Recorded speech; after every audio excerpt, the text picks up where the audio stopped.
Hey, John. Nate spoke about how the Bucks kind of showed you guys tonight that there's another level you're going to have to reach to beat this team. What do you guys need to do to reach that level and to respond to this loss?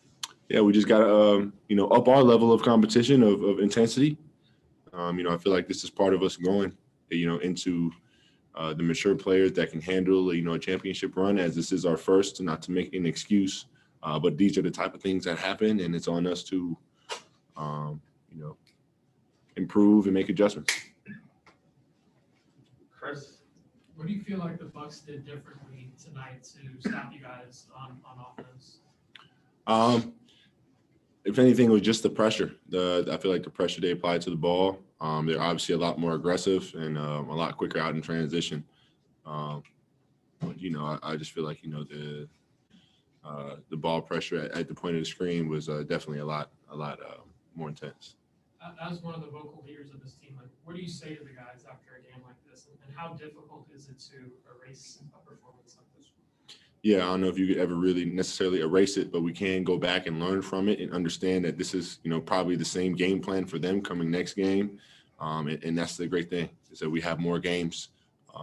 We get to go back home and try this again. So, that's really my sentiment or, my speech to guys, if I had one, is that, we got some games at home to try to bring this back. All right, Royce. Yeah, Trey talked a little bit about the aggressiveness that the Bucks kind of applied to him. What can you guys do to kind of counter that in game 3? Is it better screens? Is it more movement off the ball? How do you kind of counter that? Yeah, I feel like, just first we just got to be more patient, and try not to just, give the team extra possessions. But I feel like if anything, I just feel like, we need to have more movement or just off the ball, giving guys outlets and, areas to catch the ball and try to create. So I feel like that's step one. John, how good was it to see Cam get some minutes out there tonight, just with him being out injured for so long and finally just getting to get back on the court? Yeah, one of the bright spots of the night for sure. I love seeing my brother get healthy, get back on the court, and try to get some minutes back under his legs. Obviously, playoff minutes, so it's a little different, but I'm happy nonetheless. Is it encouraging at all, as tough as this loss is, you're still going back home and it's 1-1. You guys have kind of been in this exact same scenario the first two series, and you were able to win those. Yeah, I'd say, it's comforting in a weird way to know that we've been through this situation twice now.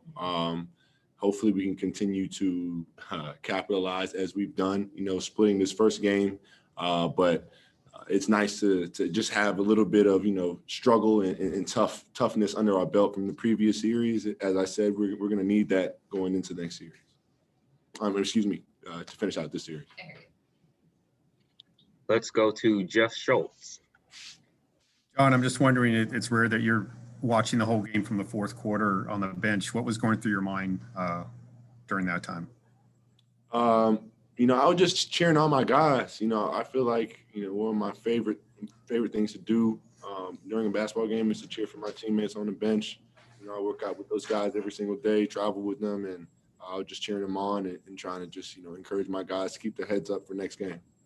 And then kind of along those lines too, when time ran out, I know all the guys on the bench were sort of shaking hands, and I think you went out and greeted the guys who came off the court and stuff. Could you just share what was being said during those exchanges? Yeah, just words of encouragement, words of understanding, knowing that we have 2 more games to play at home before we come back here, and understanding that, it's not all bad, although we did lose tonight in a way we none of us liked, we still did our jobs and split, and we can go back home, try to regroup. Steve Hummer. Hey, John, what do you think were the biggest factors in that first half that really knocked you backwards? Really just turnover the ball, offensive rebounding. 2 killers for anybody trying to win a game. Those are two tough things to deal with that we, necessarily weren't taking care of in the first quarter. And I definitely felt like it gave them some energy. You've got to go back and relive this, watching tape and everything. How difficult is that going to be, do you think? And it's going to be tough. Watching film after a loss is always tough. But for me at this point, I sort of thrive in that, in learning how to get better from what they're doing.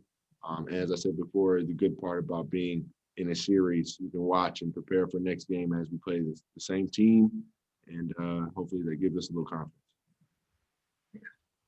Just a few more. We'll go to Patrick from ESPN. Hey, John, when Giannis refuses to settle for jump shots and attacks the rim, what's the impact that has on your team on the court? You know, it just pulls our defense in more. You know, obviously he's a big threat down low in the paint, and you know it's tough to do a lot when he gets the ball down there. So, you know, that's really it. Jamila. Hey, John. No. You kind of mentioned this before, but the fan support, we've actually seen fans travel to the games on the road, and of course the fan support while you're at home. How impactful has it been to kind of have the city of Atlanta and beyond kind of stand behind and support you guys? Oh, it's been amazing, and that's part of why I'm excited to go back home. Is we haven't really had a chance to experience any of that energy that you know is still building from Atlanta after us, you know, moving on from last series and coming here. So we're excited to get back home, land our own bed, and try to regroup. Thank you. Final question from Davide. Hey, John, as you said, you've been here before. You've been there before, losing one. What did you learn about bouncing back? What do you guys need to do to bounce back and get the next game? You know, firstly, it's a mental thing, understanding that, you know, it's one game, and to sort of just remove it from the brain. You know, understanding that they've turned up their level of intensity, which means we need to turn up ours, and just learning from our mistakes and not making the same ones twice in a row. Thank you, JC. Thanks, y'all. All right, everybody. Thank you for joining us. Yeah, that was our final player, and we will see you again tomorrow. Thanks, Shalani. Have a good night. You too.